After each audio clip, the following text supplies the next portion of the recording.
Hello नमस्कार दोस्तों, मैं शिवेंद्र आप सभी को स्वागत करते हैं शिवेंद्र ब्लॉग में। तो कैसे हैं दोस्तों? उम्मीद करता हूँ आप लोग बहुत अच्छे होंगे। दोस्तों बता दूं कि आप लोग वीडियो में बने रहेंगे तभी आप लोगों को सही जानकारी मिल पाएंगे। दोस्तों मेरे चैनल पर आप नए आए तो चैनल को सब्सक्राइब जरूर कर लीजिएगा। दोस्तों तो आप लोग खेसारी भैया का फ्रेंड है तो आप लोग वीडियो को लाइक ज़रूर कर दीजिएगा।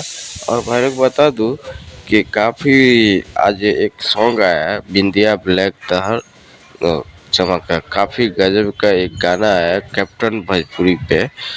काफ़ी बहुत सारा प्यार मिला है। तो दोस्तों ऐसे ही आप लोग प्यार देते रहिएगा दोस्तों, और काफ़ी मज़ा आ जाएगा। तो दोस्तों आज सुनने में आ रहा है कि खेसारी भैया का एक सुपर हिट सॉन्ग आज रिलीज किया जाएगा। तो दोस्तों बता दूं कि जैसे ही आप लोगों को पोस्टर नज़र में आते हैं तो आप लोगों को वीडियो के माध्यम से बता दिया जाएगा। चलते हैं अगले वीडियो मिलेंगे फिर से, अपना ख्याल रखिएगा।